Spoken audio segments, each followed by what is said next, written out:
Pseudo Tribalism. This we have seen earlier. Pseudo Tribalism is the false claims of being a tribe. And why these false claims are made? In order to avail benefits of reservation, that is one aspect. Even without knowing tribal culture, imitating or adapting or practicing tribal practices also comes under pseudo tribalism.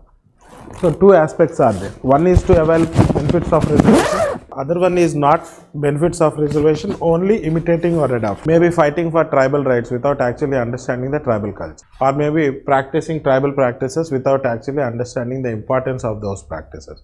Maybe borrowing or adapting tribal dress or music or maybe any musical instruments or anything without actually understanding what they are.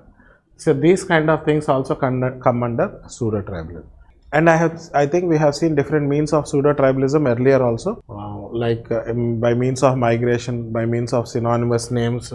These also come under pseudo tribalism. So please write. Pseudo tribalism refers to false claims of a group of being a tribe. This can be because of claiming the benefits of reservation, or it may also include adopting, imitating or borrowing the practices of tribals without actually understanding the importance or significance of these cultural practices.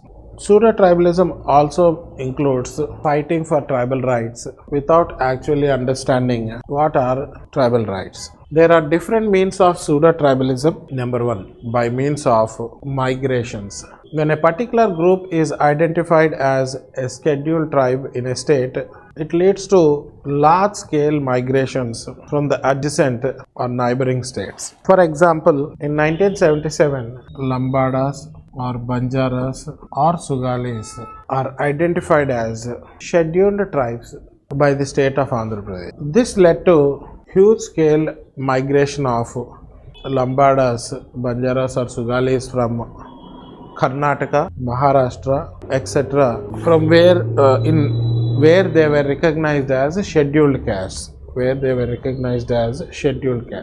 These migrations led to large scale displacement of many indigenous tribes like Koyas, Kollams, some Gonds, Yanadi, Chenchu. These migrations also deprived the local tribes the benefits of a reservation.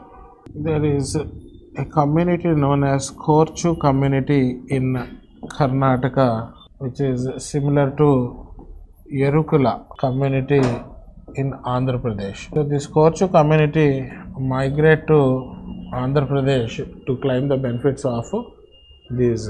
Selecting the right optional subject for the UPSC exam can be a daunting task, especially if you're aiming to succeed on your first attempt.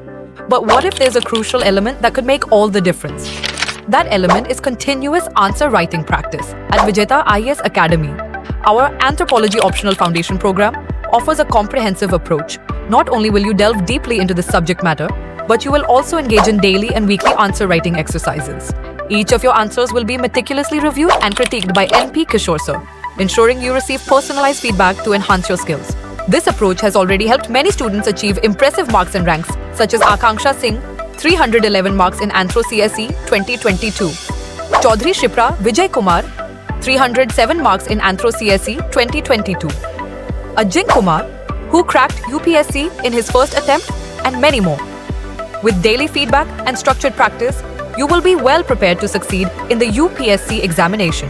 With our focused feedback and structured practice, you'll be well equipped to improve your performance and boost your chances of securing a top rank in the CSE. Don't wait any longer. Enroll in Vijetha IAS Academy today and unlock the proven success formula for conquering the UPSC exam.